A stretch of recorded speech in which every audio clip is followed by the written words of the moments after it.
And we are live. Welcome back to Takes by Fans. We have a great show for you today. As always, we are live every single day at noon Eastern. If you want to watch live, head over to twitch.tv/Takes by Fans. If you want to watch but not live, head over to our YouTube channel, Takes by Fans. We post all of our shows and clips of the show there on a daily basis. And if you just want to listen, we are on podcasting apps, Spotify, Apple Podcasts, Google Podcasts, iHeart Radio. So however you want to watch or listen, we've got you covered multiple ways.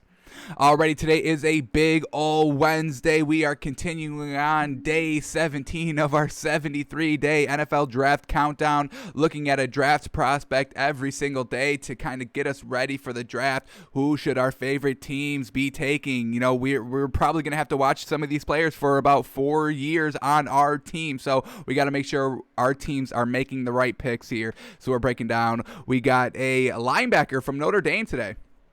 That's who we're going to be looking at today in our draft prospect. We are also going to be breaking down the NBA Slam Dunk Contest. The participants were revealed yesterday. We got 3 players, Anthony Simmons, Cassius Stanley, and Obi Toppin, all participating in the dunk contest. Only 3 participants, a little lame, but we know it's condensed into one night and they have to fit it in a halftime. But we'll be looking at what they're doing dunking-wise, and we're going to kind of pick our winner right now. We're going to see who we think is the best dunker and crown a winner and crown who we think will win. So we got those 2 things on the show. As always, breaking down the NBA, another little moneymaker that we hit last night. Yes, sir. And then we're breaking down the stories. So let's jump right into it today. Here we go. First one. And oh man. Brian Flores, I thought this man was a genius, but now we get this story right here. The Dolphins released linebacker Kyle Van Noy yesterday. What? He was a huge leader, basically the leader of our defense, the captain of our defense.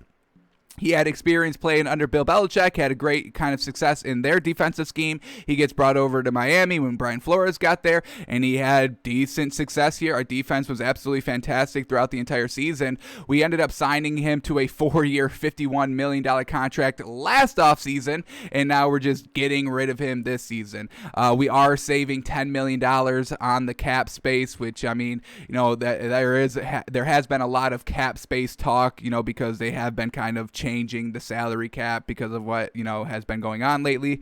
But it's tough, man. And, you know, this kind of makes me a little worried to find out what Brian Flores is going to do in the draft a little bit. I need him to take somebody at number 3. I do not want to see him trading back for more picks. I hate that. I absolutely hate that. If you have a top 10 pick, you go and draft the top 10 best players. I don't care who you think it is. I think it's, Devontae Smith at number 3. But yeah, I'm not really looking too much forward to this draft anymore. Giving this sign here, cutting a veteran piece, a veteran presence on our defense, and I get it, it's to save money for the salary cap, but man, our defense was the best thing about us, and now we're losing a kind of a leader, a veteran, a presence in kind of our backfield. So linebacker Kyle Van Noy, no longer a Dolphin. Truly not great. But he's great. I mean, honestly, he would better any single team that he goes on. So one team's going to get lucky out there and pick this man up. Alrighty, now the Steelers are, quote, unlikely to re-sign James Conner, and yeah, of course they are. This man did not work for this team last season. I mean, the passing game was decent. It was manageable. They really just needed kind of an elite running back to kind of just push them over the edge. The defense was the best thing about the Steelers. The passing game was the second best thing, kind of until, Big Ben started to get a little bit of turkey arm, and, the running game was probably not even in the top 5 best things about the Steelers team from last season. So unfortunate for James Conner, but no real great production. We're talking about, what did he have last year? 700 yards? 721 yards on 169 carries, 6 touchdowns, just really never getting it done, not being elite, not showing up when he needed to, not taking over, the game because, Ben Roethlisberger couldn't throw it past 5 yards down the field. So the best option for the Steelers, if they are going to bring Big Ben back, is to probably draft a running back, probably first round. Go and get Najee Harris if you are going to keep Big Ben, because you are going to need a good running game to kind of back up Big Ben's fading arm. Now, it will probably be good in the first half of the season like it was this season because he's well rested from the off season. But once week 14, 15, 16 comes around, we're going to see Big Ben re-flounder. The arm's going to get worse, and he's not going to push the ball down the field. So the Steelers, they're not re-signing James Conner. They're going to have to go and get a great running back.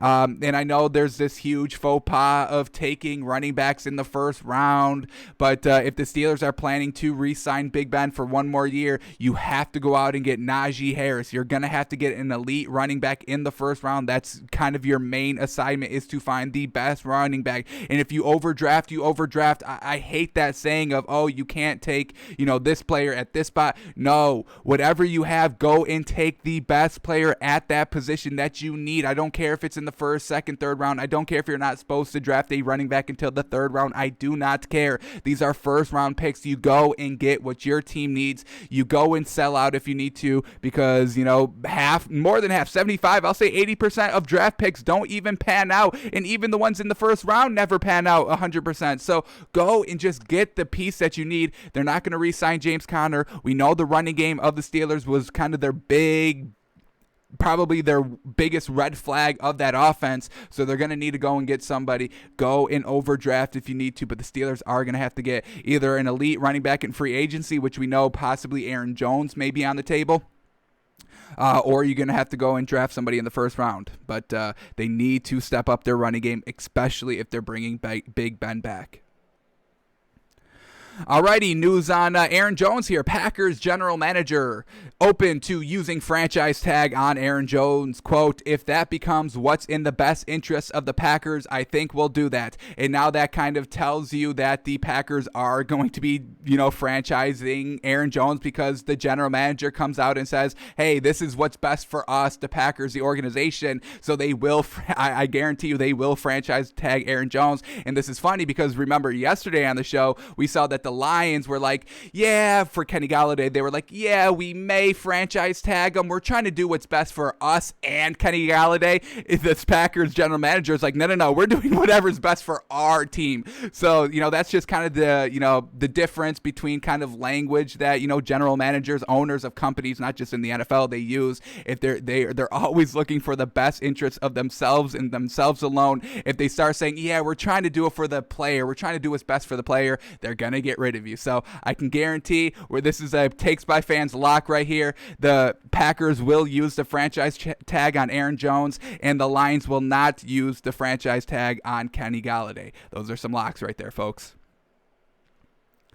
All right, and moving on, and Dan Campbell, oh my goodness, man, I want to root for this man, and I do want to see this man have success, but it's just like everything that comes out of his mouth is just like, really, like, you're an unproven head coach. Can you take it down a notch? I know that's kind of your energy. You're the beefcake. You're the, I'm getting everybody pumped. And I understand that, and I appreciate that. You need that on your team at some point and some position. I don't think that's the head coaching spot. I think you can go anywhere with that attitude besides the head coach.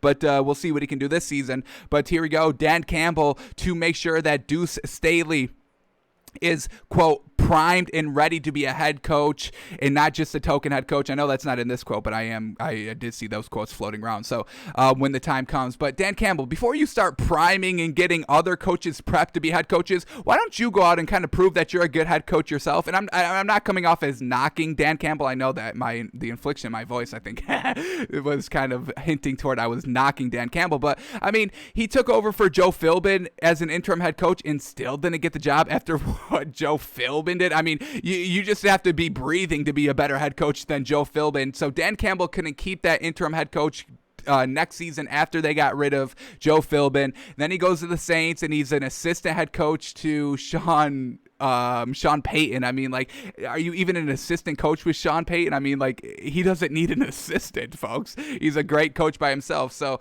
I don't know, man. I don't think Dan Campbell's going to be a great coach. He's already trying to prime and get other coaches ready for the big job. I mean, can you do something first in Detroit before you start, giving advice? We don't even know if it's good advice. We don't know if Deuce Staley's like, I'm not taking any advice from you. You're not going to last here. So, Dan Campbell, I don't see it working out, especially in Detroit, where what was Detroit thinking? Another experimental head coach? You just experimented with oh my goodness, I'm forgetting the name, but the defensive coordinator from the Patriots that got sent over there, he didn't work. We knew that was never going to work, and now you bring in Dan Campbell, not even a head coach, never had head coaching experience, had interim head coach experience, which is a lot different. It's like the substitute teacher. I mean, you can get away with a lot more. You don't really fully respect him. You respect him a little bit, but not too much. You can get away with a lot.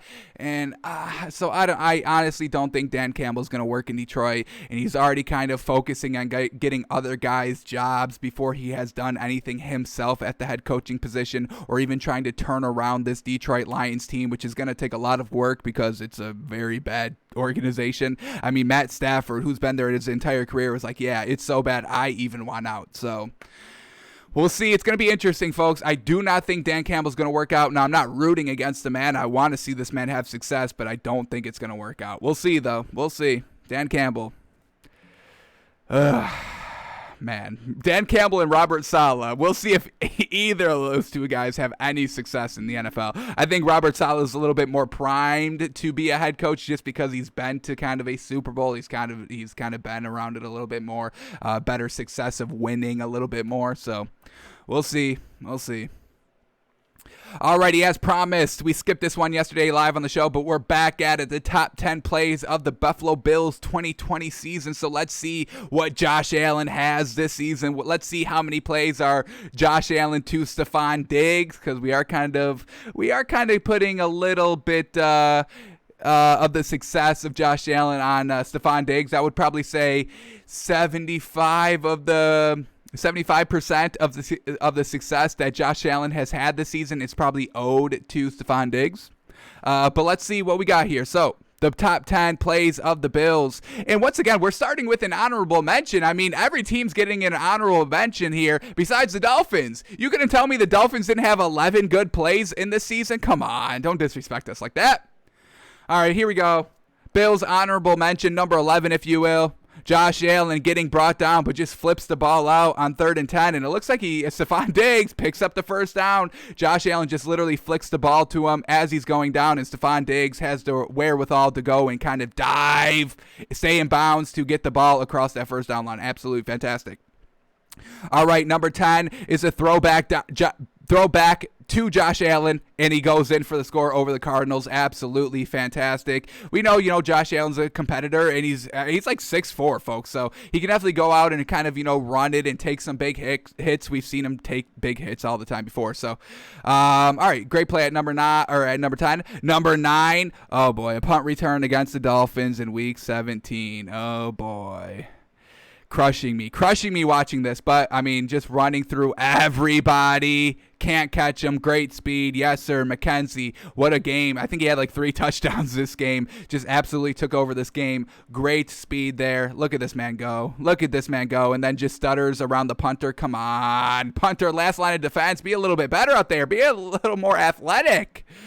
Punter flat-footed, gets ran right by. Number 8, a pick against Big Ben. And who is that? Johnson all the way for the pick 6 against the Steelers. Yes, sir, the little noodle arm of Big Ben. This was Week 14. Once the arm has gotten a little bit, a little worn out a little bit as the season progressed. So, once again, this is why, the Steelers are going to have to go and get that running back, probably first round, since they're not bringing James Conner back. Not that James Conner was that good anyway. All right, number 7. Sacking Drew Lock. And yeah, I mean, Drew Lock, not the best this season. He really kind of took a step back from that 2019 season to this season. Gets fumbled right here. And then look at this. Oh my God, this is disgusting. How does he not get brought down? I mean, let's just count the time of him just kind of running around trying to find some room. And he's just able to escape every single one of the offensive players here. So he picks it up. 1, 2, reversing back inside, still going back inside. Not even going upfield yet. Now he finally goes upfield, and they still can't even bring him down. Oh my God, that Broncos team was not good. Woof. Damn. We'll see what's going to happen with Drew Lock in 2021, but yikes, not a great season this season. All right, number 6 against the Raiders, Josh Allen. He's going deep. Yes, sir, Stephon Diggs. Yes, sir, trust your wide receivers. What a great catch there. Josh Allen airing it out to Stephon Diggs. Yes, Stephon Diggs. So freaking clutch. So crucial for Josh Allen's success this season. All right, number 5 against the Dolphins, escaping the pressure. Not getting brought down. Look at the toughness of this man. And this gets him in trouble a little bit. As a quarterback, you got to go down a little bit. Live for another down. Don't take these big hits. I mean, look at all these big hits he's taking. That's like 4 big hits. And I know, like we've said, Josh Allen's big. He's like 6'4". I want to say like 230. So he is a decent kind of beef size there. But taking all these unnecessary hits, I mean, very well done to not get brought down there and then to take this hit and still able to escape. So, I mean, it's a great play, but for the longevity of his career, got to get down a little bit. And that's what gets Josh Allen into trouble. The fumbles, those are why he fumbles a lot, because he tries to get the extra yardage. He tries to get the extra down there. All right, play number 4, Cole Beasley. Nice one-handed catch, able to get 2 feet and downs for the first down. Absolutely magnificent. All right, back to the Dolphins. I mean, 3 plays against the Dolphins in the top 10. Come on, exposing us a little bit here. He goes all the way down the field. This was the first meeting against the Dolphins, all the way to John Brown for the score. The deep ball of Josh Allen was actually pretty good this season. Let's count the yards on this one. Throwing it from the 45, getting it all the way down to about the 3-yard line. So an absolutely incredible throw there. We're talking, 55. Let's call it 55 officially. Absolutely magnificent. Josh Allen, he's got the arm. We know he's got the cannon. All right, another play against the Dolphins. Oh, my goodness. All right, going in the back of the end zone. Yes, sir, keeping the play alive. Who was that in the back of the end zone? Who was that? Look at that nice extension on the catch. Exactly where it has to be. Josh Allen in the red zone, also efficient this season as well, not turning the ball over. I don't even know if he had a red zone interception, which is absolutely fantastic, but just leading the receiver, putting the ball in the end zone where only the receiver can go and make a play on the ball. And look at that, folks. Full extension, laying out, great hands, great concentration, great tuck, no bobble. That's a clean catch right there, and that's an even better, great throw, even better catch, clean catch. All right, and then number 1, oh yeah, against the Ravens, and it's a pick 6 in the playoffs. Yes, sir, this changed the entire tide of the game, folks. I mean, we're talking, if the Ravens score right here, this is a 10-10 game going into the fourth quarter. Who knows what will happen? But then the Bills go pick off Lamar Jackson, pick 6. This ices the game. I don't even think the Bills scored for the rest of the game. In the entire fourth quarter, it stayed 17 points for the Bills, but hey, this got it done. This sealed the game. An absolute perfect play here at the perfect time, bending and not breaking defensively. They were only giving up 3 points for those first 3 quarters in this game, and then with a minute left in the third quarter, the Bills getting driven on. They bend, they don't break, pick 6, seal the win, get to the next round of the playoffs, and they got all the way to the AFC championship game because of this one play alone. Absolutely magnificent and truly deserved to be the number 1 play of the Bills in the 2020 season. So absolutely magnificent there. Pick 6, yes sir. Icing the Ravens, sending them home, going on to the next playoff game. Fantastic. All right, then the last story, as we said, the participants of the All-Star Skills Night and the Skills Challenge and the 3-point contest and the Slam Dunk contest have been revealed. We will be kind of looking at the Slam Dunk participants today. We're going to do that after we break down the NBA. Maybe we'll do it after the story. Well, yeah, let's do it right now. We'll do it right now when we're done talking about this. But, yeah, we'll look at the slam dunk contest today. Anthony Simmons, Cassius Stanley, Obi Toppin, see who we think's going to win. We may do the 3-point contest tomorrow, seeing, kind of who's hitting the threes well. But the participants in the 3-point contest are Devin Booker, Zach LaVine, Jaylen Brown, Donovan Mitchell, Steph Curry, Jason Tatum. A really great lineup here. But we probably predict Steph Curry wins that. I mean, because it's Steph Curry, obviously. And then the skills challenge, Robert Covington, Julius Randle, Luka Doncic, Domantas Sabonis, Chris Paul, and Vucevic. I got to say Chris Paul probably takes that one. We really can't look at tape to kind of break down who's going to win a skills challenge. So we're not going to do that. Maybe we'll do the 3-point contest tomorrow. But our official pick of the Skills Challenge winner, since we're not going to be looking at any tape of that, we are officially predicting Chris Paul, the point god, the point master, the maestro. I mean, look what he did with the Thunder last season. Led them to, I think they got to the 4th seed. I think they were the 4th seed in the bubble. Absolutely fantastic. And I think they won the first round of the playoffs as well. So once again, very fantastic to Chris Paul. And what does he have him at the? What is he doing with the Suns this season? The number 2 seed. Last night they officially claimed the number 2 seed in the West. That's absolutely insane. It goes Jazz number 1, and then Suns number 2, Lakers 3, Clippers 4. That's the top 4 in the West. So got to give it to Chris Paul to win the Skills Challenge. Alrighty, let's go back to the slam dunk contest. Only 3 participants, and that kind of goes along what we were thinking, because we were like, how are they going to squeeze the entire game, the entire All-Star game, plus the skill challenge and the 3-point contest and the slam dunk contest all into one night and not have it be 7 hours long? Well, this is how they're doing it. Only 3 players are in the slam dunk contest. Usually there's more. Usually there's multiple rounds, multiple dunks for each player. So we'll see what the official rules are come probably Sunday. But let's see who we think is going to win the slam dunk contest. So the 3 participants are Anthony Simmons, Cassius Stanley, and Obi Toppin. Anthony Simmons from Portland, Cassius Stanley from the Pacers, and Obi Toppin from the Knicks. And Cassius Stanley gets no play, but somehow he's a great dunker and can get into a dunk contest. I don't get that, but all right. Let's see what we got here. First person up, we got a nice little highlight package of not in-game dunks, because in-game dunks are all the same. It's, a wide open fast break that you go and tomahawk with, or it's a 2-on-1 and it's off the glass lob and you go and throw it down. It's all predictable dunk. So we're going outside the game action to kind of find the best dunker. So let's go first. First up is...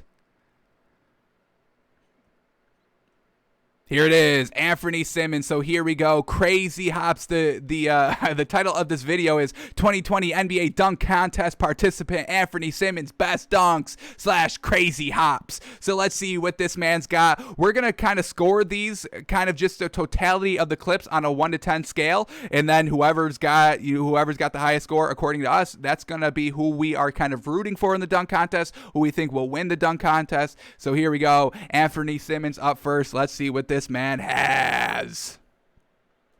Here we go. Nice little lob to himself, and oh my goodness, yo, this man is getting up. His head is above the rim, folks. Yes, sir. Oh, these are crazy hops. This YouTube video is not lying here. Wow. His head is literally above the rim every time he goes for a dunk. Damn. All right, Anthony Simmons definitely can get it done.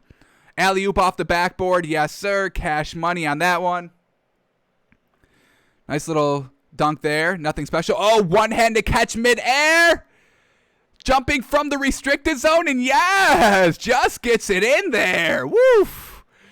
Damn, this man can't get up. He's got some crazy bungees. Oh, my goodness. Here it is. No, not even a run-up. Just a nice little dribble, slide, dunk, and he's able to get up there. He doesn't need that big old running start. So in the dunk contest, we could be seeing some amazing kind of standing dunks by this man. Ooh, yes, sir. Damn. Just he doesn't need that run up. He can just do it right, kind of flat-footed. Get up there. Get up there. Woo. Fantastic. All right, here we go. Dribbling up and one-handed, jumping once again from the restricted line. Two-handed slam, still getting up there. This man's got some great bounce on him. Once again, going back to this one, I think this is the same highlight we saw. They replaying I mean, just look, bruh, he is literally getting his head above the rim here. Solid. Look at that. Oh my gosh. His head is literally above the rim. That's absolutely fantastic. Let's kind of see how tall he is real quick. Let's get this man's height to have it be even more impressive.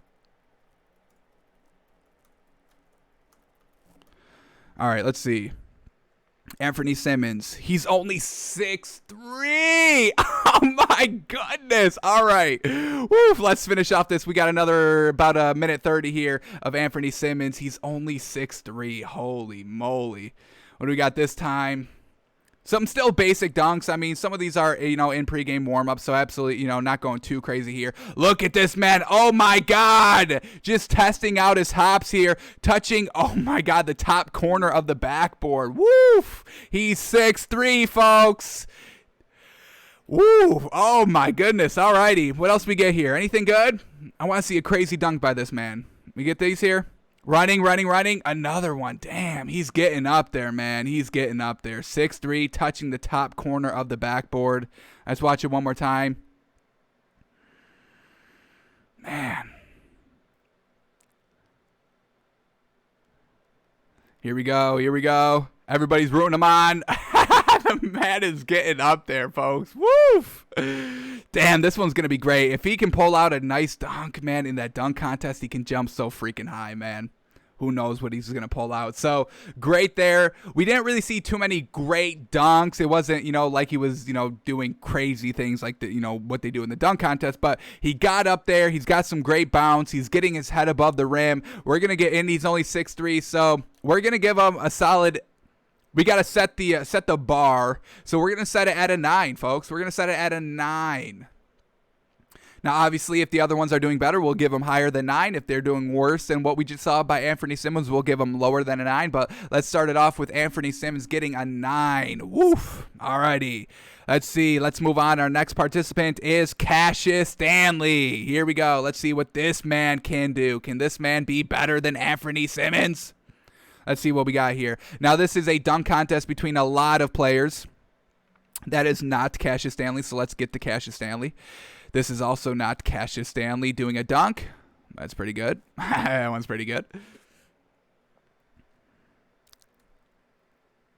This is also not Cassius Stanley. I believe this is Cassius Stanley coming up. Here he is. All right, here he is. Kicks the ball. Oh, my gosh. Woo! Now we're talking about some actual dunk contest dunks here. He kicks the ball off the wall from the three-point line, catches it, and then goes and dunks it one-handed. Yes, sir. Woof! Head at the rim as well, getting up there.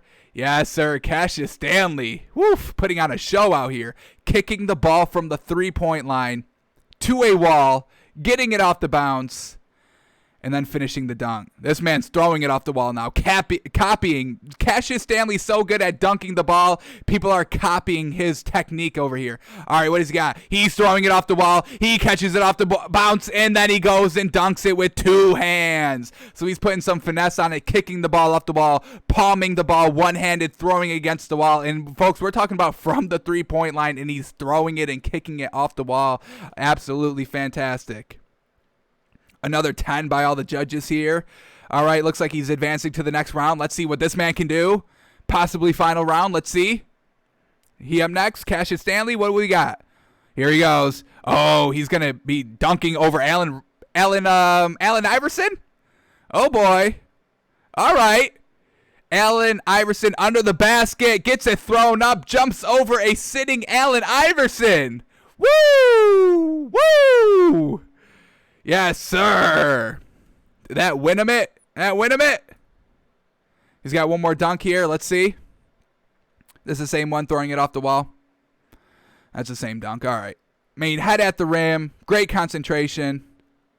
And that's Cassius Stanley. What do we give this man? Woof. That was good. I mean, kicking it off the three-point line and then just everything lining up. I mean, that's some great concentration, great showmanship, and that's what the dunk contest is all about, thinking outside the box, getting creative. So just off the dunks alone, is it better than Anthony Simmons? I think we're going to give him an 8.5. 8.5. A little bit of less dunks. I mean, we saw a little bit more dunks by Anthony Simmons, maybe clouding our judgment a little bit. But I think I was a little bit more impressed by Anthony Simmons' bounce a little bit, getting above the rim. Let's see how tall Cassius Stanley is, since we did it with the other guy. Let's be fair here. Get this man going. All right, Cassius Stanley is 6'5". All right, 2 inches on Anthony Simmons, but we're gonna give Anthony Simmons the lead here, still at 9. Cassius Stanley at 8.5, and let's see what Obi Toppin has got here. Can Obi Toppin take it? So here we go. Obi Toppin's slam dunk highlight tape. Let's see what he's got.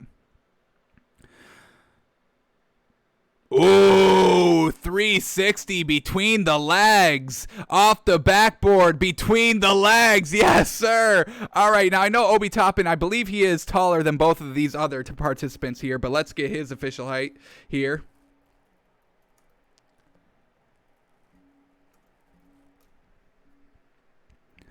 All right, Obi Toppin, he's 6'9", so, you know, the tallest of the bunch here. But we're not dismissing or diminishing his dunks here because they're so good. High dunk, 360, maybe 180 turn there in air.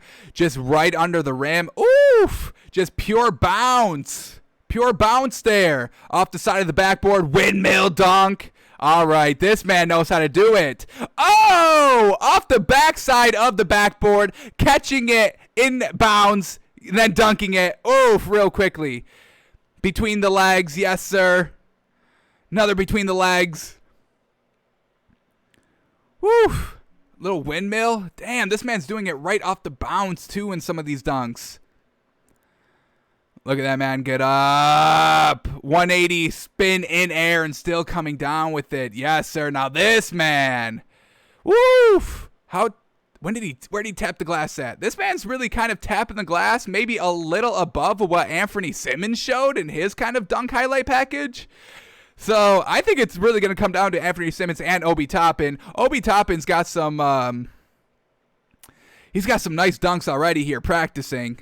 Hopefully he can bring them out into the actual thing, the actual dunk contest. Maybe get a little bit more creative.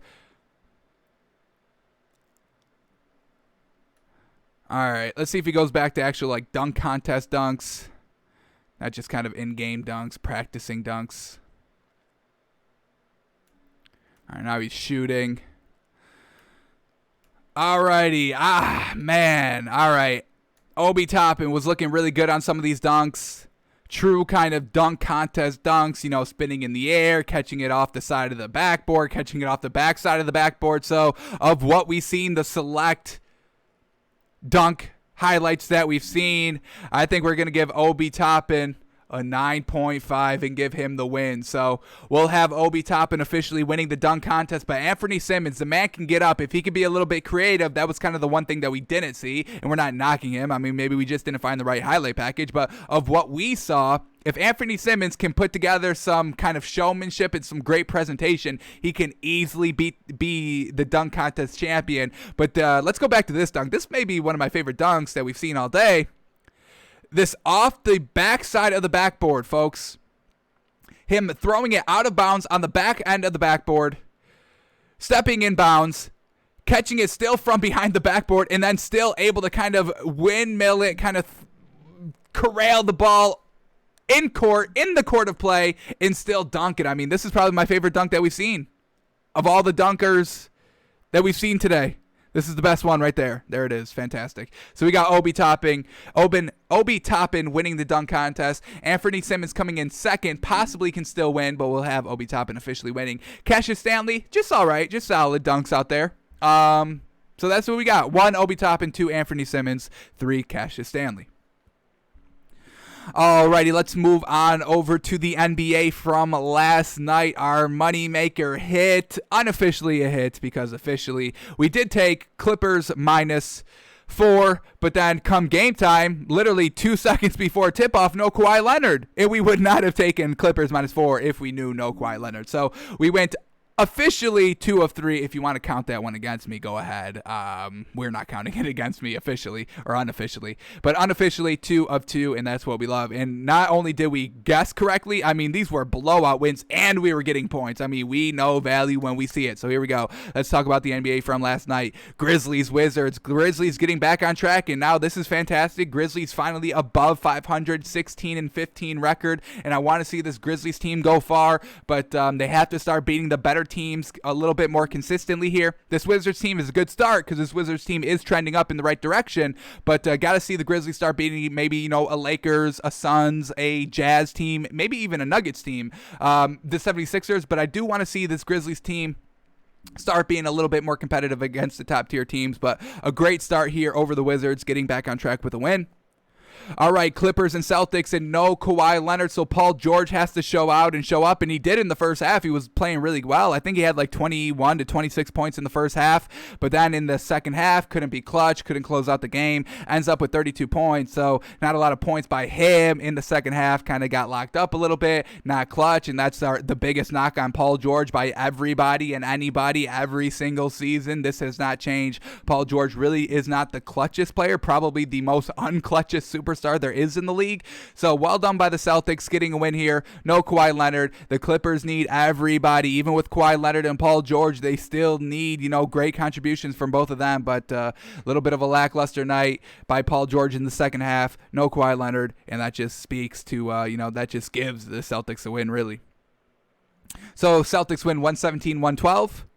Hawks, Heat, and like we said, we advise you to stay away from this game because, this was a back-to-back game in 3 days for the Hawks and the Heat. The Heat won the first meeting. The Hawks, won the second meeting here, 94-80. We told you to stay away because, the second game when teams play each other's in back-to-backs, it doesn't go exactly how you think it's going to go, or it's not going to be the same team that won game one. It's usually kind of the opposite. The other team wins it. So we told you to stay away from this one. Hawks get the win on the second game of their back-to-back series with the Heat. All right, Knicks and Spurs, and this was one of our moneymaker picks. Spurs plus a point. Them plus a point, and that's, kind of what we know about the Spurs, and we knew when to kind of fade the Knicks a little bit here. We do like this Knicks team overall, but this Spurs team is still sneaky good, folks. I bet you can't even guess where they are in the playoff standings, honestly. I bet you can't even guess their record. Go ahead, guess right now. No, they're 18 and 13, actually pretty good, actually. So, and they're 5th in the West. Did you know that as well? 5th in the West at 18 and 13.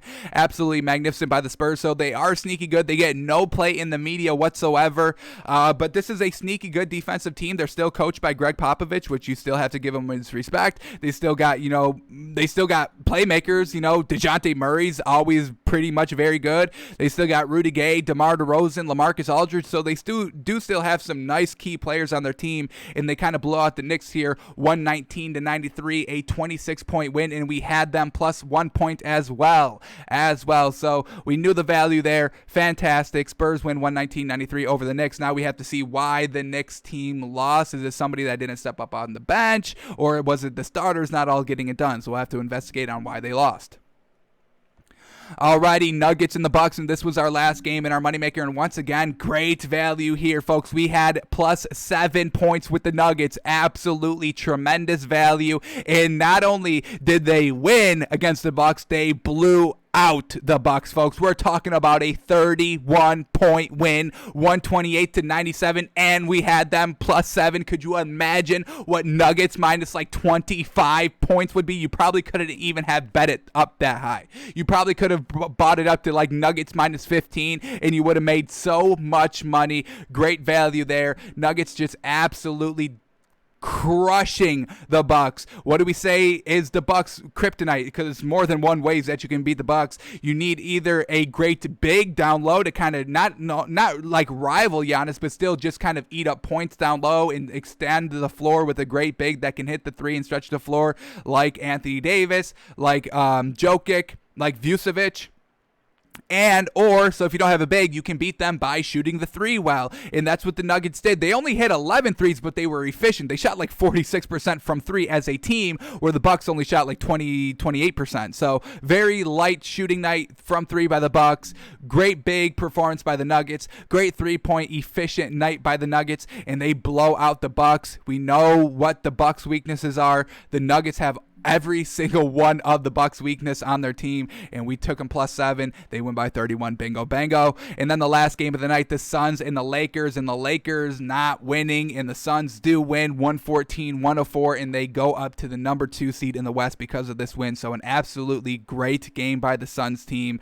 And Devin Booker got ejected like midway third quarter, and they still are able to kind of hold on because Chris mother-loving Paul, folks, he can still get it done. So great night in the NBA. Let's go a little bit deeper into these stats now, and then we'll do our moneymaker, and then we'll go over to our NFL draft prospect of the day. But let's start here with the stats of Grizzlies and the Wizards, and we'll start here with the Grizzlies. Alrighty, Ja Morant, 35 points, 10 assists, 5 rebounds on 61% shooting. Absolutely magnificent. 2 of 3 from 3. Got to the line 14 times, hit 11 of them. So a great night, a great performance by Ja Morant. Absolutely magnificent. Really, everybody had a great game. Starters, bench players, holy moly. Everybody was doing good. All right, Desmond Bane at the 2 here, 10 points on 57% shooting. Valanciunas, 11 points, 16 rebounds. Yes, sir. Brandon Clark, 14 points, 5 rebounds on 66% shooting. And then Dylan Brooks to put the cherry on top for the starters, 20 points, 2 steals, 2 rebounds, 2 assists, 3 rebounds, but on 42% shooting. 2 of 8 from 3, not great, but overall everything else was great, and Dylan Brooks is a huge member of why this Grizzlies team has success. If Ja Morant has a great night, if Valanciunas has a great night, and Dylan Brooks has a great night, they can honestly beat really any team in this league, and they all were on tonight, so very well done. And not only did the starters were getting it all done, they had great help off the bench. DeAnthony Melton, 20 points, 5 assists, 4 rebounds in 26 minutes. Fantastic work. And then Justice Winslow, 10 points, 2 assists, 2 rebounds in 21 minutes of play off the bench. Once again, 30-point night off the bench just between those two players, with the 35 of Ja Morant, with the 20 of Dylan Brooks, with the 11 of Valanciunas, with the 10 of Desmond Bane, and with the 14 of Brandon Clark. I mean, that's a complete game, a complete night, and they put up 125 points, looking good. Yes, sir. Grizzlies. Love what they can be. Love what they can be. Alrighty, let's see why the Wizards lost. We need Russell Westbrook, Bradley Beal, and Davis Bertans all having great nights if they want a chance to win. So let's see what happened here. We'll start with Russell Westbrook. 23 points, 15 assists, 6 rebounds on 50% shooting and 3 of 7 from 3. So not bad there. But those turnovers, oh my goodness. We allow 4 turnovers for Russell Westbrook, and he still doubles that. Why? 8 turnovers for Russell Westbrook alone. Woof. Bad night by Russell Westbrook. No triple-double, 8 turnovers, no 35-point game. So we have to count this as kind of a not great performance by Russell Westbrook. Truly unfortunate. Those 8 turnovers. God, we're begging you. We're pleading. Please, Russell, clean up the turnovers. Jeez.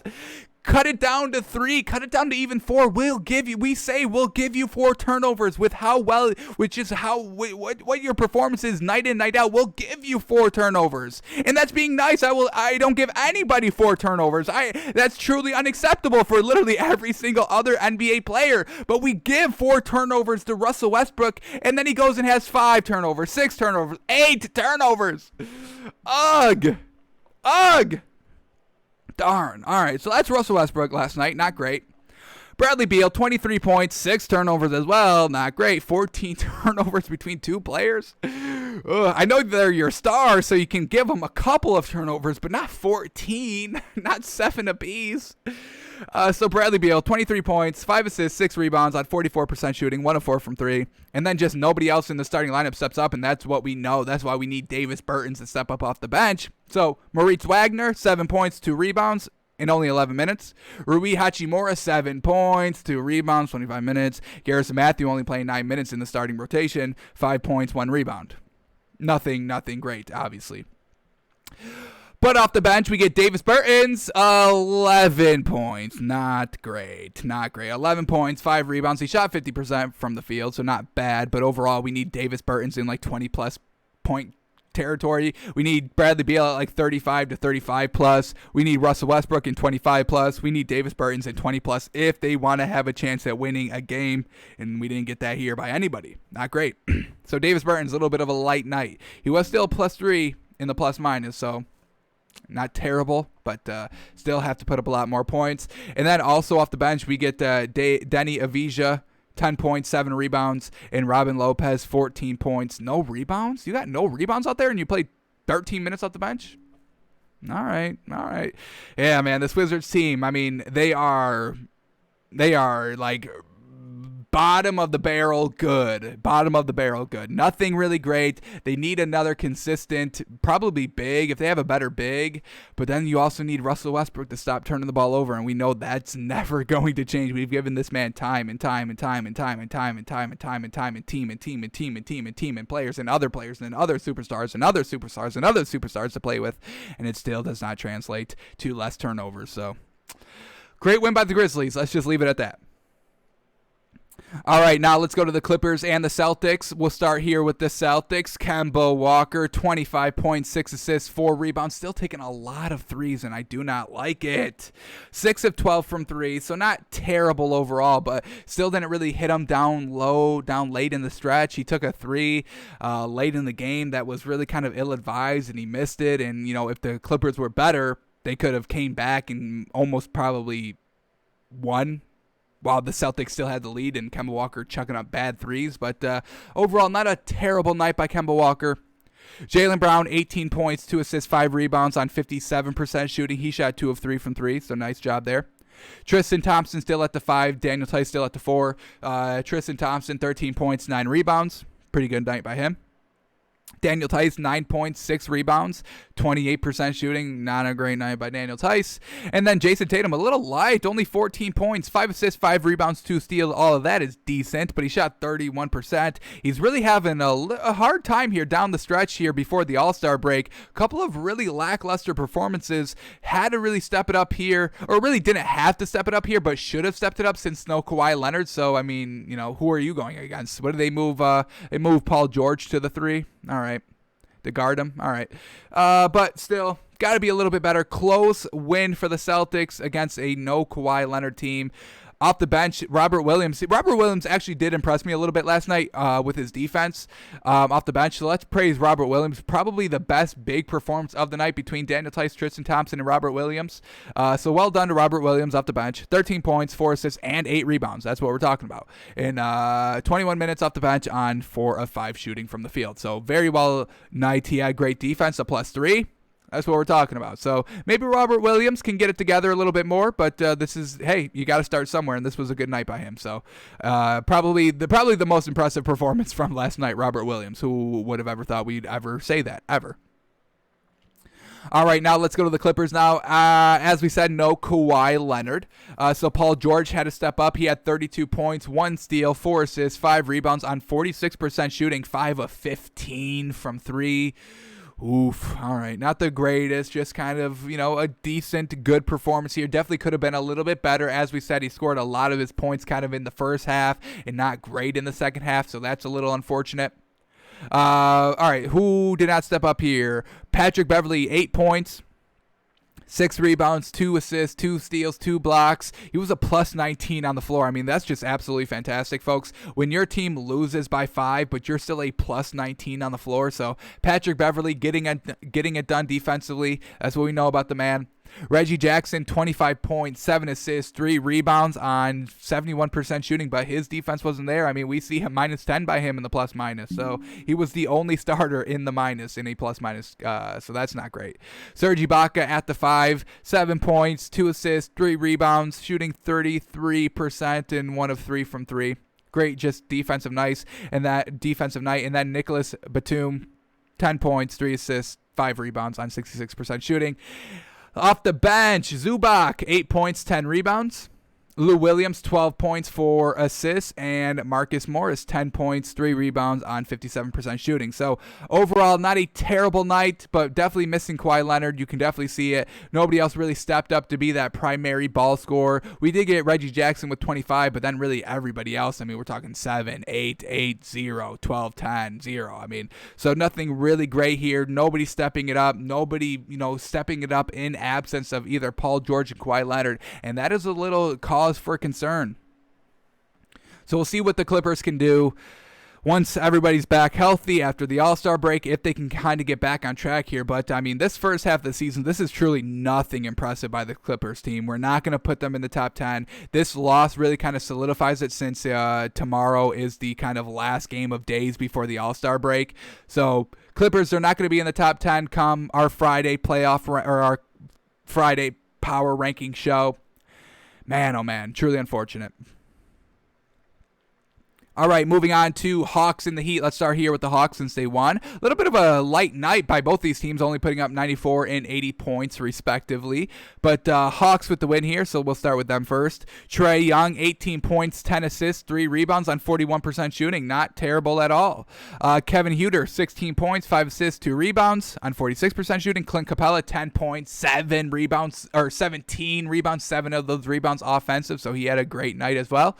John Collins, 17 points, 7 rebounds. Tony Snell, 11 points, 2 assists, 3 rebounds. So, for an only 94-point night, this was a great performance by the starters, and that's what we know about the Hawks. They need to have all their starters step it up if they want to have a chance to win, because they really get no great production from the bench. I mean, the leading scorer off the bench was Danilo Gallinari with 8 points, and once again, he's shooting very, very subpar here, 28% from the field, 2 of 6 from 3. So once again, Danilo Gallinari is not having really great success here. I mean, if this man would step up and put up like 15 plus points off the bench on a nightly basis, we're talking about probably a whole new Hawks team that is a little bit more dangerous than what they are right now, but they need solid production off the bench. They get Bogdanovich back, 5 points in 15 minutes. And that's really it. Just nothing great. Rondo barely playing 14 minutes, 3 points, 3 assists, 3 rebounds. Not terrible overall, but not having as much of an impact Rondo is that he had on the Lakers last season. Rondo was a huge reason why the Lakers were as good as they were last year and were able to win the championship. But here with the Hawks, not really stepping up his play too much. All right, now the Heat. No Jimmy Butler. That's why they lose. That's why they lose. You need Jimmy Butler. You need Goran Dragic. So Goran Dragic is here. 14 points, 4 assists, 3 rebounds. Kendrick Nunn, 6 points, 3 steals, 1 assist, 2 rebounds. Bam Adebayo even had a pretty not great night. 11 points and only 2 rebounds. That's very uncharacteristic of him. Kelly Olynyk, 7 points, 6 rebounds. 50% from the field, 0 of 2 from 3. And then Duncan Robinson, 14 points, 4 of 9 from 3. Just kind of mediocre. Everybody was kind of just mediocre this game, especially, the bench. Tyler Hero, 25% shooting and only put up 9 points. I mean, Jimmy Butler's not playing, y'all. Can somebody step it up? That's what frustrates me the most, when your main guy is not there and nobody steps it up.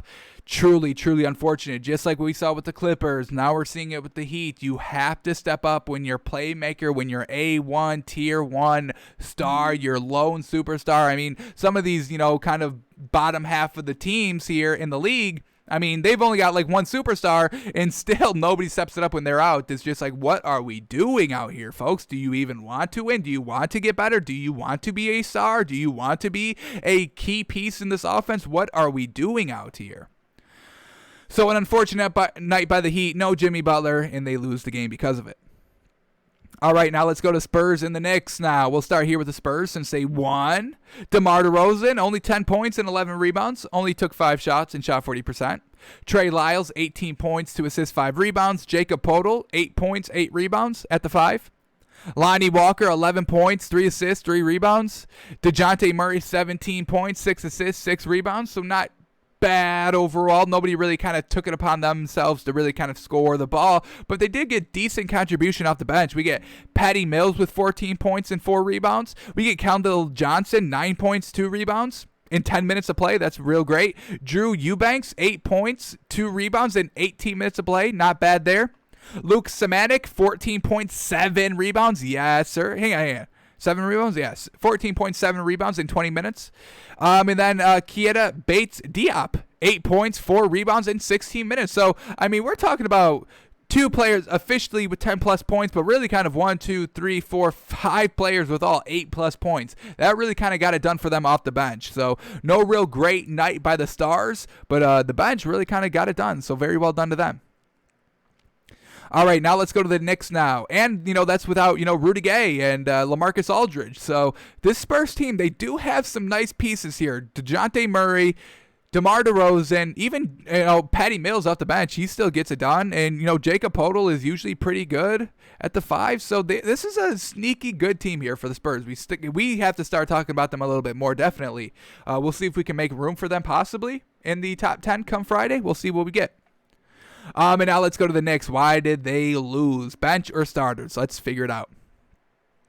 All right, Derrick Rose did not play this game. That is kind of a huge out for them. So, so Frank Ntilikina, however you pronounce it, Frank, we'll call him Frank. 13 points, 2 rebounds, no assists. How are you the starting guard with no assists there? That's not great. Derrick Rose would never do that. RJ Barrett, 15 points, 2 rebounds. He's kind of the number 2 scorer on this team. Julius Randle, only 14 points. He did have 11 rebounds and 5 assists, but 37% shooting overall, only 14 points. We knew Julius Randle to kind of be the main scorer here. Nerlens Noel, 4 points, but he did have 12 rebounds, so we'll give him that.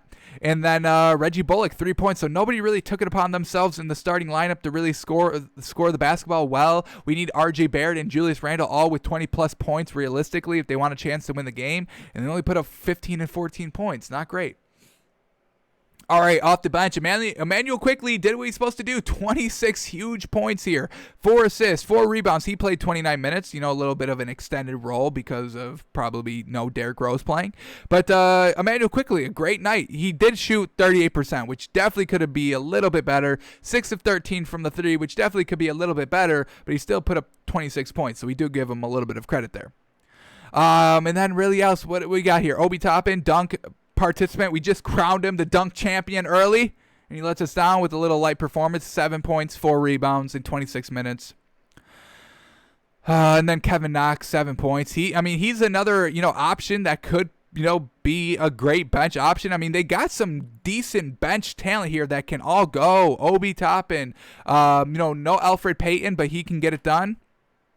Derrick Rose, he can get it done. Taj Gibson, he could get it done. Austin Rivers, it seems like the Knicks are trying to trade him since they're really not playing him much. But they've got some good pieces here. Even Kevin Knox could score the ball. So, unfortunate. The Knicks, they have a lot of role players, folks. This team is deep of role players, but they all need to start getting it done consistently on a nightly basis. They all have to find out where they fit into this kind of offense, and we'll see, how they'll handle this kind of week break during the All-Star break. But I want to see them back to kind of being good, being decent, winning games, being a little bit more competitive, because this was a blowout last night by the Spurs. All right, now let's go to the Nuggets and the Bucks. Now we'll start with the Denver Nuggets, who had a great game. Jamal Murray, 24 points, 6 assists, 3 rebounds on 58% shooting. Monte Morris, 10 points, 3 assists, 2 rebounds. Jokic, 37 points, 11 assists, 10 rebounds, triple-double for the man. 65% shooting, yes, sir. Michael Porter Jr. is still at the 4 here, 11 points, 7 rebounds, not bad. 44% shooting, 3 of 6 from 3. So once again, not a bad night by Michael Porter Jr. We've seen better. We've seen worse. And then Will Barton, 14 points, 5 assists, 8 rebounds. Just everybody in the starting lineup getting it done. This is fantastic. And then they even got a great bench contributor with who do we got? PJ Dozier, 19 points off the bench in 22 minutes. So great night by the usual suspects of the Nuggets. Jamal Murray, Jokic. Great night. Great night by the bigs. And like we said, the three-point shooting, pretty efficient here. 11 three-pointers on 36% shooting. Not the worst. Definitely could be a little bit better. I think we said it was like 40%, so we may have embellished a little bit. But, pretty efficient night. more efficient than the Bucks, and that's all that really matters. The Bucks shot 27% from three as a team. So let's see why the Bucks lost. Giannis, 27 points, 3 assists, 8 rebounds on 66% shooting. 0 of 3 from 3 by Giannis. Classic Giannis there. Can't hit the 3 consistently. All right, and then Chris Middleton, 20 points, 6 assists, 4 rebounds, 3 of 6 from 3, 6 of 12 overall from the field, so just a 50% night by this man. This is kind of what we need by Chris Middleton on a nightly basis. And then Brook Lopez, kind of classic as well, 12 points, 5 rebounds, and then nobody else with 10 or more points. So, kind of they're going back to what they usually are. Brook Lopez, Giannis, and Chris Middleton all having, pretty decent games, maybe a little slightly above average, if not average games, respectively, on what they do kind of on a nightly basis, and then nobody else steps up. That's why this Bucks team were kind of riding a 5-game win streak, because we were getting great contribution from Dante DiVincenzo, Pat Connaughton, Bobby Portis. Like somebody would be stepping it up here, but we get none of that here. Dante DiVincenzo, 3 points, 3 assists, 3 rebounds, and he shot 0%. He shot 0%. He got to the line 4 times. That's where 3 of his points came from, but 0 of 5 from the field. Not going to get it done. DJ Augustin, 7 points, 3 assists. Once again, 2 of 5 from the 3. He only took 3s and missed or hit 40%. So once again, not great. Pat Connaughton off the bench, 8 points, 8 rebounds. I'll give him the 8 rebounds, but shooting 33%, not going to get it done. Drew Holiday, 4 points on 33% shooting. Bobby Portis, 4 points, 4 rebounds on 33% shooting. Brian Forbes, 9 points, decent there on 37% shooting. So just they didn't get that other player to step it up, and the Nuggets took advantage of that. So Nuggets get the win. Big old 30-point blowout win over the Bucks. That's why we don't like the Bucks so much, folks. We can't get behind this team fully. I mean, we get behind teams, and you don't have to be great for us to get behind you. I mean, we're behind the Wizards, we're behind the Knicks, we're behind the Hornets, but we're not behind the Bucks, we're not behind the Clippers, because we know they're kind of frauds here. They're flounders. They flounder in all the big games, and really all the big spots. They're never really consistent. The Bucks, they had a 5-game winning streak going. We told y'all yesterday on the show that we really kind of saw only being at a max kind of a 7-game win streak if they were able to get past this Nuggets team. They weren't. This isn't a team that's going to go on a 5, 10, 15, 20 game winning streak. This is not a team that's really that great overall. Yes, they've got Giannis. That's their one superstar. But then you have to count on Chris Middleton and Dante DiVincenzo and Pat Connaughton and Drew Holiday and Bobby Portis and Brian Forbes and Torrey Craig if he ever plays consistent minutes here. So we're over the Bucks, folks. We are over the Bucks. We're over the Bucks. We're over the Clippers. Over them. I'd rather take, some, young emerging teams who are showing promise that are kind of still getting it done, like the Wizards, like the Hornets, like the Knicks. Those teams they do impress me more than the Bucks team do. So, sorry, not sorry, I guess. Come at me. I don't care. Alrighty, let's move on to the last game of the night, the Lakers and the Suns. We'll start here with the Suns since they won. Chris Paul, 8 points, 10 assists, 5 rebounds, still getting it done. Devin Booker, 17 points, 6 assists, 3 rebounds in only 23 minutes since he got ejected for a lame call. He bounced the ball to the ref after a bad call with some emphasis. There was some emphasis on the little bounce pass to the ref, but not enough for an ejection. Not even enough for like a technical foul. Not even enough for like a, hey, don't do that again. It was just kind of like, hey, it happened. All right, let's all relax a little bit. But the ref got a little too big. Felt a little power hungry. He was like, get the heck out of my game. My game now. I'm the ref. You look at me. I'm the ref now. So Devin Booker has to have a little bit of an earlier night, but still, decent here. I mean, he was a plus 13 on the floor, 17 points, 3 steals, 6 assists, 3 rebounds on 58% shooting. So he was doing good until he got ejected, but his ejection did not hurt the team because they still got the win. All right, DeAndre Ayton, 17 points, 5 rebounds, a plus 5 on the floor. Thought he would have a little bit of a better night. Didn't think he would kind of get locked up by we'll talk about that when we get there. But, yeah, love it. Oh, it finally came true. Love it. All right. But anyway, DeAndre Ayton, 17 points, 5 rebounds. Jay Crowder, 15 points, 4 rebounds. Once again, a pretty decent night by him, 62% shooting. And then McCall Bridges, 19 points, 5 assists, 6 rebounds on 60% shooting, and 3 of 6 from 3. So good night here by the starters.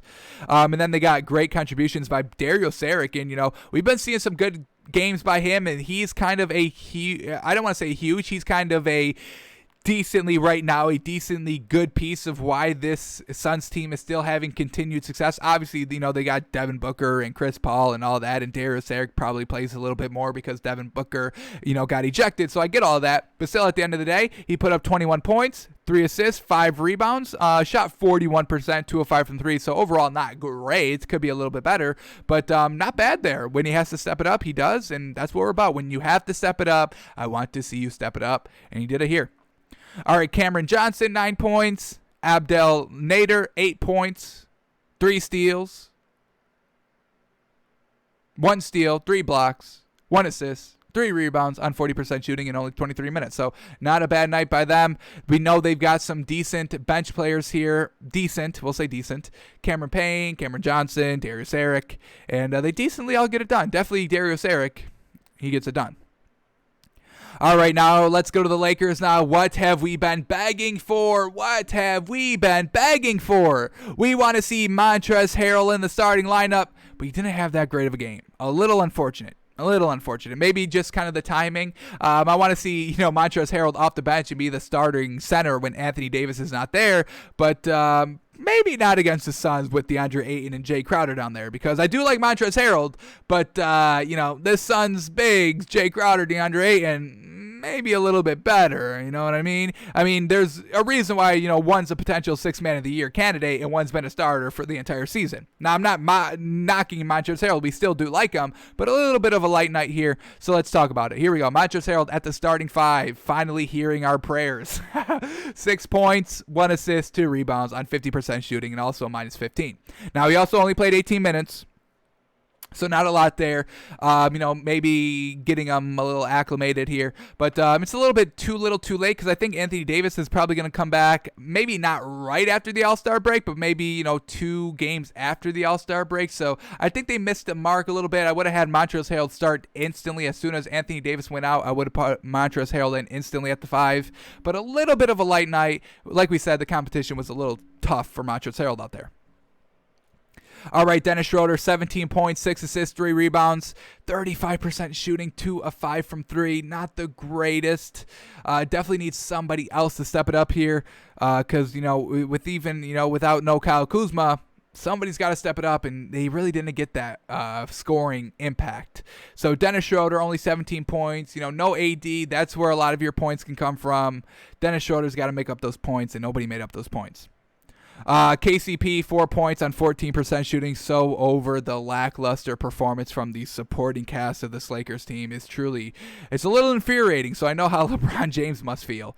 And then Markieff Morris, he's still at the 4 here. 12 points, 6 rebounds, 83% shooting, not bad. And then LeBron James, 38 points, 1 block, 2 steals, 6 assists, 5 rebounds on 66% shooting, and in a loss of how many points? 10 points. LeBron James was a positive 2 on the floor. LeBron, folks, he's great. We know this, but he needs at least every team needs at least a second person to step it up. And so, us saying, LeBron James needs another person to step it up, that's not a knock. That's not a diss. That's just factual in the NBA and basketball. What the game is right now, you need more than one star. LeBron James gives it every single night, but as we see, 12 points by Markieff Morris, 6 points by Montrezl Harrell, 4 points on 14% shooting by KCP, and only 17 points by Dennis Schroeder. Nobody really gives them that kind of 25+ point performance to go to kind of complement LeBron James's performance, and that's why they lose games. All right, Alex Caruso, another scoring option, only 7 points. He did have 4 assists and 6 rebounds, so I'll give him that, but still, we need points in this league. And then Talen Horton-Tucker, the new Alex Caruso, if you will, 16 points, 3 rebounds. Thank you for stepping up in only 18 minutes of play. Unfortunately, you still need another person. Alrighty, and then did we talk? Yeah, we talked about the Sun. So that was the NBA from last night. Let's see what's on deck today. Let's go 3 of 3. Let's get another moneymaker going, folks. Let's see what's on tap today. Do we got primetime nationally televised games? Let's find out. Here we go. What's on tap today? Raptors, Pistons, Cavs, Pacers. Might be, maybe not taking the pace. We'll see what the spread is.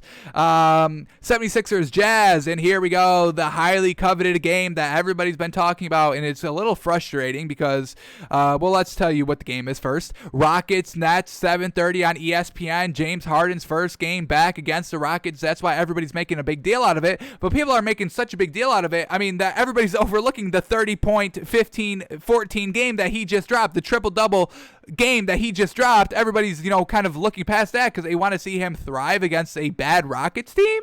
That's what y'all want to see? Okay, all right, whatever y'all want to see. We know the Nets are going to absolutely blow out the Rockets. I'm taking the Nets. We'll swallow whatever points they throw out there.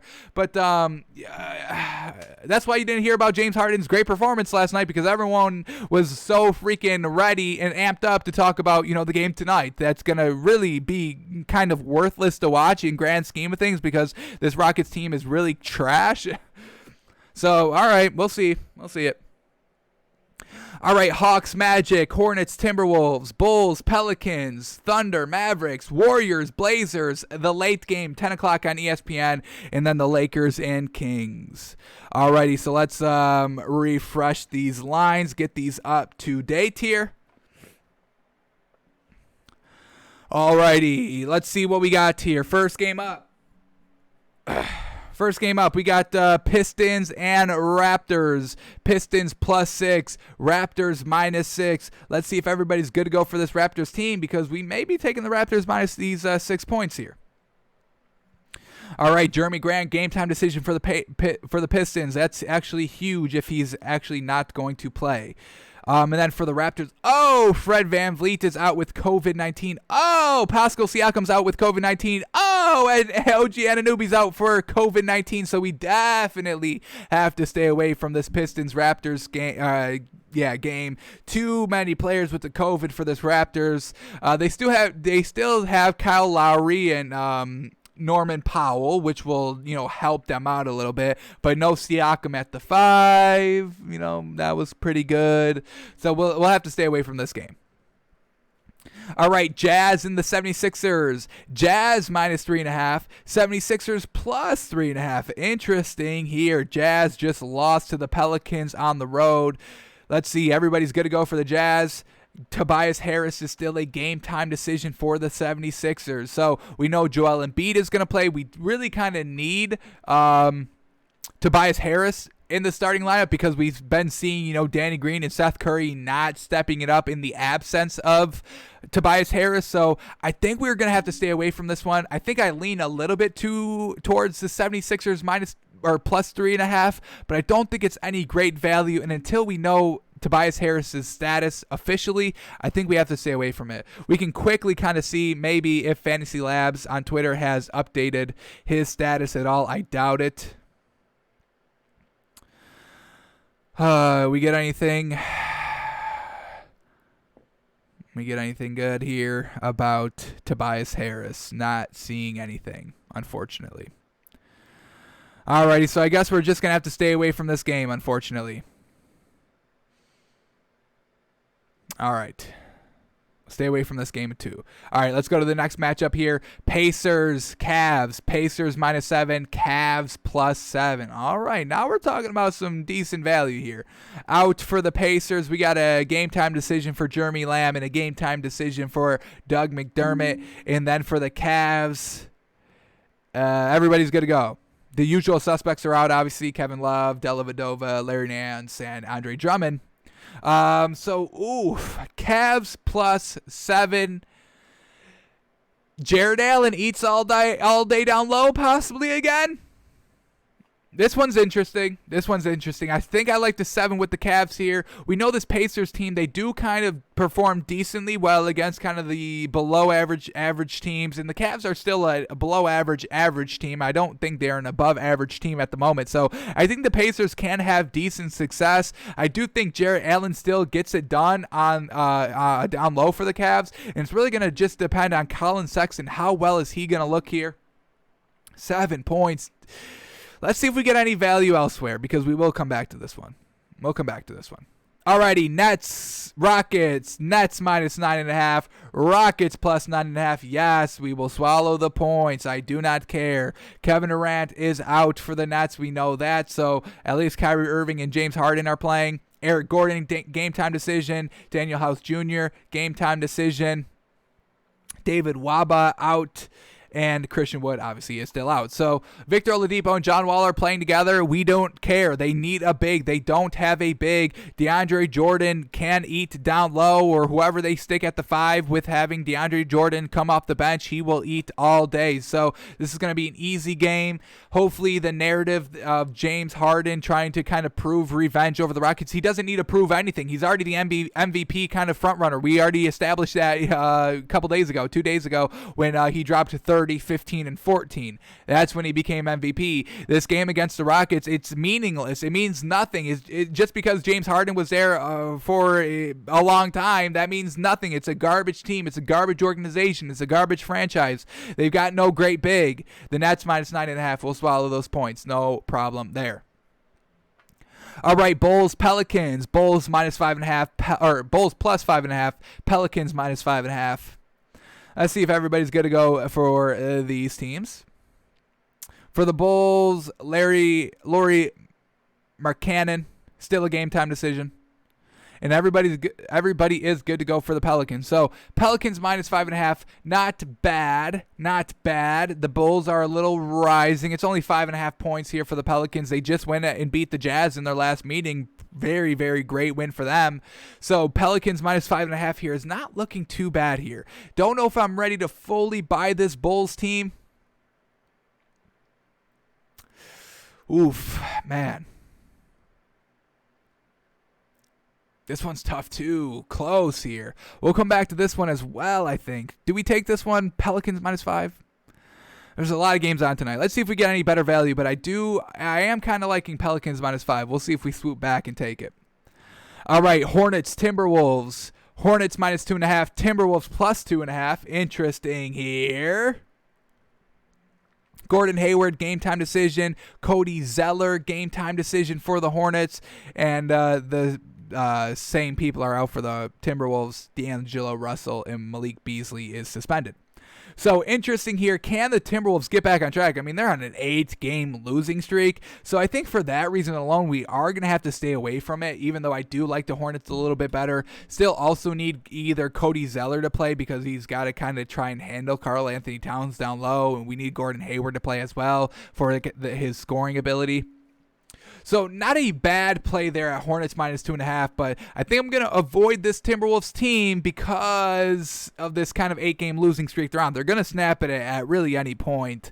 So don't want to be on the side where we bet against them when they finally snap it.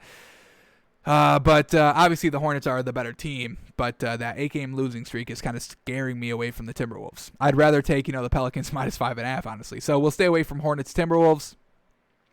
All right, Hawks, Magic. Hawks minus 3.5, Magic plus 3.5.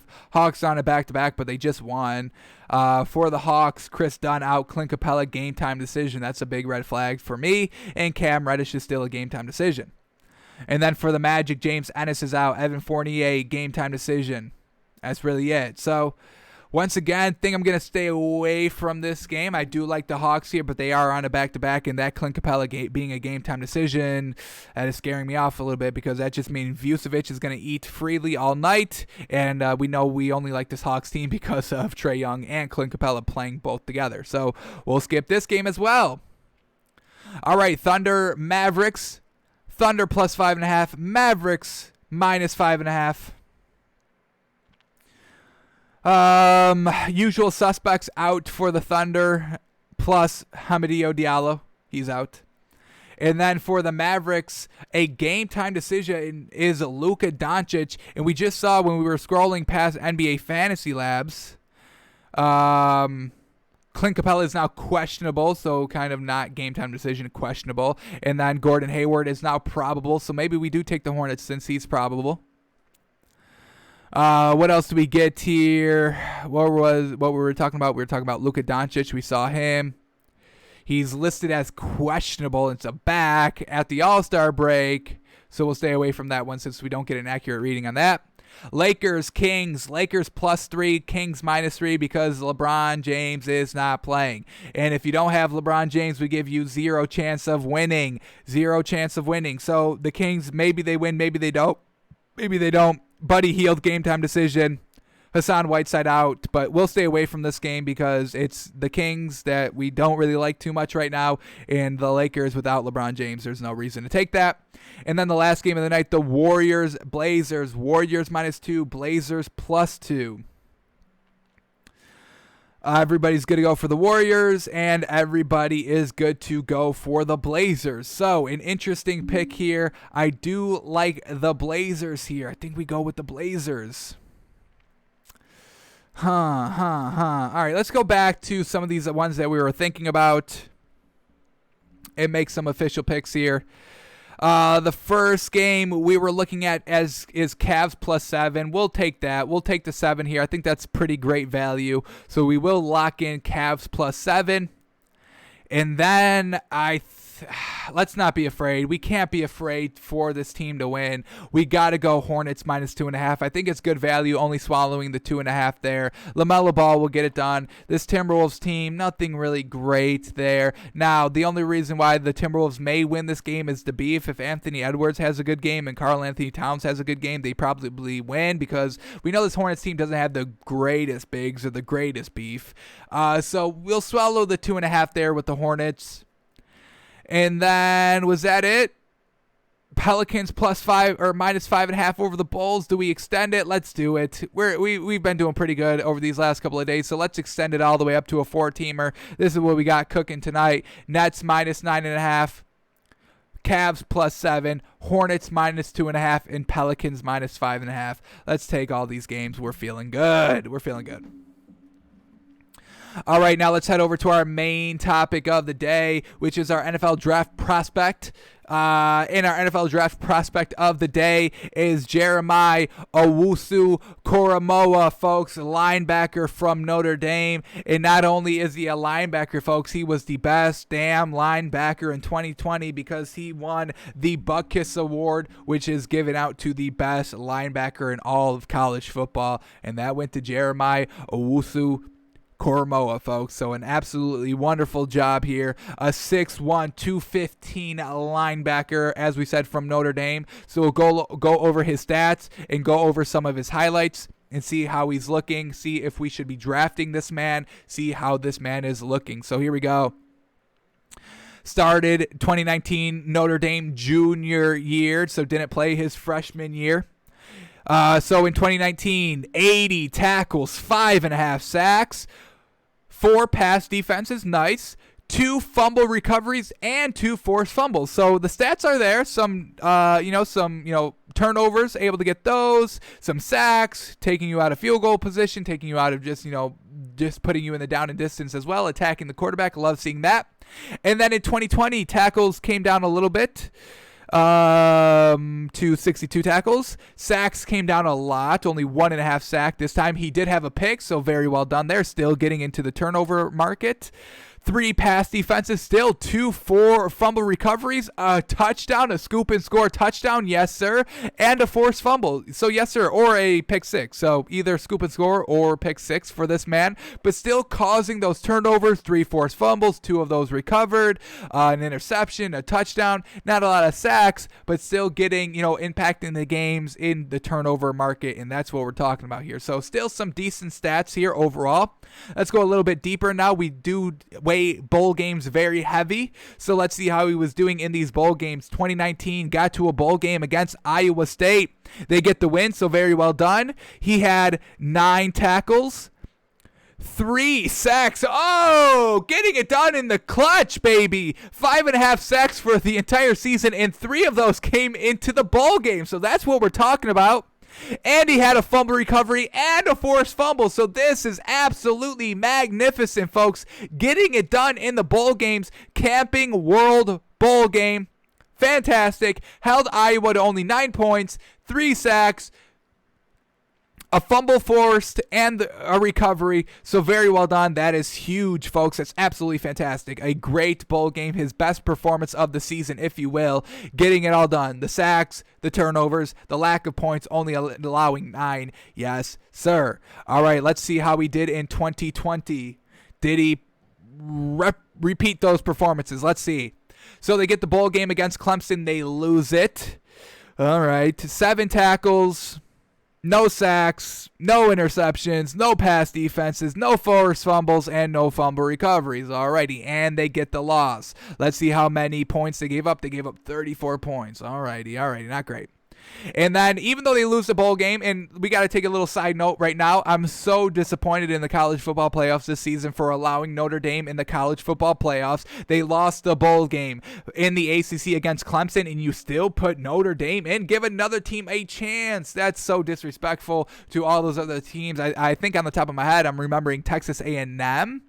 I think had a decent shot, a decent kind of resume to get into the college football playoffs, and I think they won their bowl game, and they don't get in, but Notre Dame loses a bowl game bad against Clemson, who was in the top 4 as well, and you still put them in the college football playoffs. I was super disappointed in that. Disgusting, and all that. But let's get back to Jeremiah Owusu Koramoah.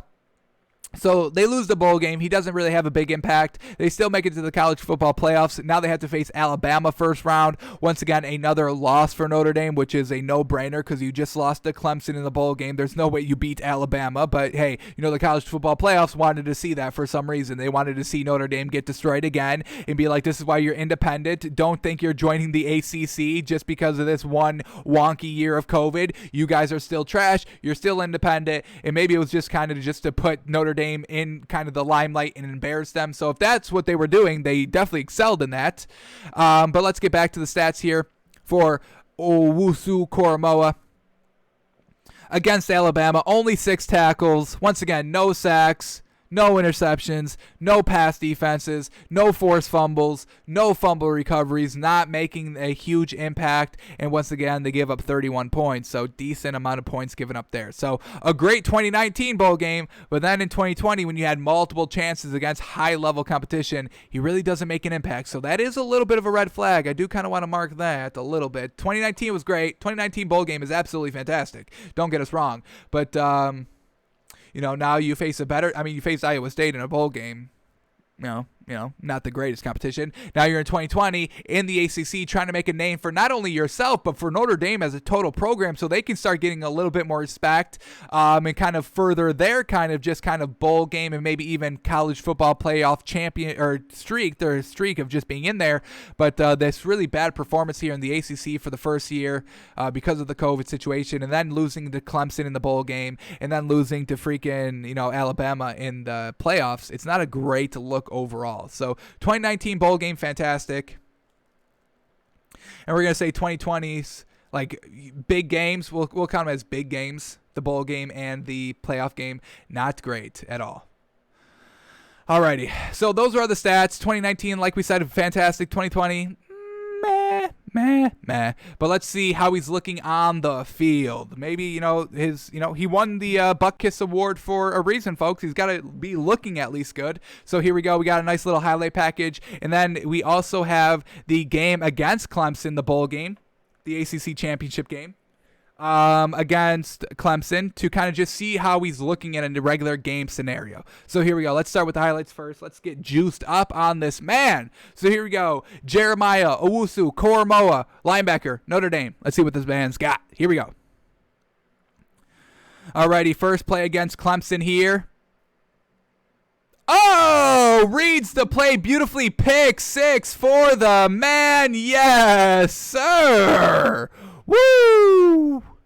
Notre Dame, look at that pick, boy. A bad little setup screen there. The running back can't catch it. And then here it is.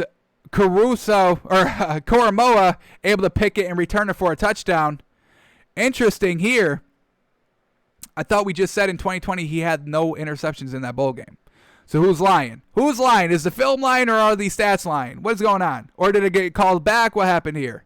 They faced Clemson twice. Is that why? They did face Clemson twice. So this was the first time they faced Clemson, not the bowl game, not the championship game, not the ACC championship game. All right, here we go. Next play against Florida State. Oh, my gosh. Oh, my gosh. Oh, man. He just, big hit alert. Oh, my gosh. A pitch to the running back. And Jeremiah Owusu Koramoah just reads the play fantastically. Just shoulders the heck out of this running back. Oh my God, absolute destruction there. A huge bounce off by the running back. Oh my. Oh, that would get him drafted right there. That hit. Oh, the hit power. Let's mark it now. I don't care if that's the only big hit he's got. That's the hit, baby. Woof. If you show it once, you can do it again. But gosh darn. Oh, man, that hit. We're starting off with a bang, a pick six, a hit, a brutal, devastating hit. Oh, man. All right, let's keep it up. Hopefully they only get better from here. Yes, sir. Getting a nice sack here. Able to just to read the play. It's just a linebacker blitz. He's blitzing, taking off right from the snap. Able to get in the line pretty decently quickly and able to make the sack. Very well done there. Yes, sir. Not a big hit like the one we just saw, but it's a quarterback. You want to take it a little easy on him because you don't want to get flagged. So, but still bring him down. Hey, still got it done. Yes, sir. Alrighty, here we go. In coverage this time. Yes! Here's the pick. Yes, sir. I love that they included this highlight. I want to see how he is in kind of coverage when he has to go and play either zone coverage or man coverage. Looking like he's got the man. Yes, sir. So let's watch him right here. This is just man coverage. Gets a little beat, but it's a bad throw, and he takes advantage. Yes, sir. Does get beat a little bit. Decent there to kind of recover on that one. And then he's just able to play the ball. So, yes, sir. Great hands. That's great hands for a linebacker. Absolutely. He played this ball absolutely fantastic, like a corner would. Able to get his hands around, or his head around, high point the ball, go up and get it. That's what we're talking about. Great hands. Let's mark this up for his notes. Great hands. I mean, he played this beautifully. Very well done. Got beat a little inside. He got taken inside a little bit, but good recovery on it. We can see it right here. Got beat a little bit there. Kept his hands on him, still knowing where he is. Kind of decently recovered on the coverage as well. And he got the pick. Yes, sir. All right. Quarterback scrambling out. Oh, another big hit. Don't you try to leap me. What are you, nuts? Do you not know I'm Jeremiah Owusu Koramoah and that I blast running backs out of the backfield? Don't you dare try to, hurdle me or do whatever you're trying to do. Quarterback goes off of his feet, and he makes him pay, flips him in the air. Another great hit here by Koramoah. Yes, sir. Alrighty, a little bit in the pass. Oh, a forced fumble. Yes, sir. Here it is. He's just kind of dropping in coverage here. He's off the screen before the play starts, but he is kind of right here. Linebacking, just playing a little bit of zone coverage. He gets beat, so he's not the fastest linebacker, which is not great. I do want speed in my linebacker position, so he's not the fastest. So let's mark that really quickly. Not the fastest. But his recovery speed is fantastic. Him playing the ball is fantastic because he comes over. The wide receiver makes the catch here, but Koramoah gets his hands in there, knocks the ball loose, forces the fumble. They're able to jump on it. Yes, sir, and the team gets it. Let's see if we get another replay in a slower angle here. We get anything? Yeah, sir, this is perfect. Look at that recovery speed. Big paw coming down, knocks the ball loose. Yes, sir. Yes, sir. Can force fumbles. Force fumbles, great. We got to rewatch this play right here. Let's see what's going on here against Clemson here. Yes! He fought through the screen. Yes, sir. Just a wide receiver screen here. Koramoah is the only one. Look at this. There's 2 blocking wide receivers out just on Koramoah, and he beats both the blocks. Gets inside. 3-yard loss. Great freaking hit. Yes! Oh, this man is winning me over all day. If you can fight through the screens, if you can make those big hits, if you can play decent zone coverage, I'm all about it. And so far, this man's got it all. And here it is. Oh, another big hit. This one's forcing a fumble, looking like on a tight end. Yes.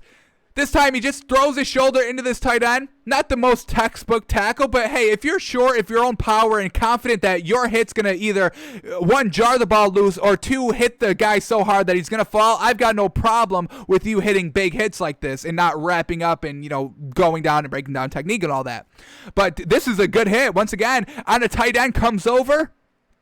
Once again, in coverage as a linebacker. And look at his coverage, folks. Just look at this play. Takes this wide receiver and plays him perfectly. He's absolutely tight coverage on that. And then he comes off because the play got thrown to a tight end. He comes over and makes a big hit, shoulder to shoulder. Ball flies out of the tight end's hands. Now we know why all these forced fumbles are appearing in a stat column, because he's ready to hit you with the shoulder, folks. And he's only 215. What did we say? 6'2", 215?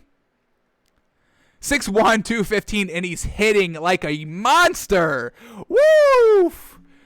Yes, sir. Maybe he's got some good coverage skills. Look at this one. Reading that's just kind of an out route, plays the ball in a breakup. Yes, sir. His play recognition is fantastic.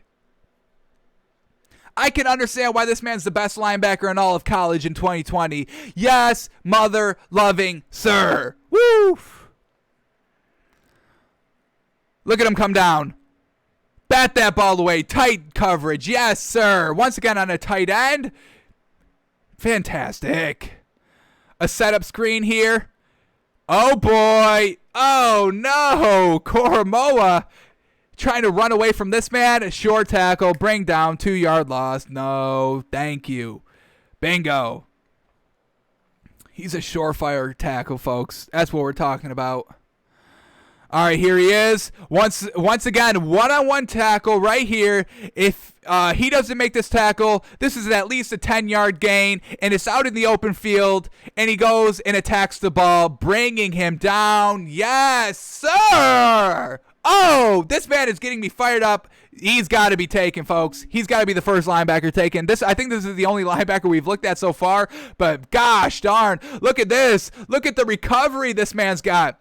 Gets kind of drawn in a little bit too much on this pitch. I mean, this is not a favorable angle or favorable field position for a good tackle. It looks like this player is going to be able to just kind of swing it all the way out, but he's able to recover nicely. The other guy comes up, makes him kind of put on the hesitation.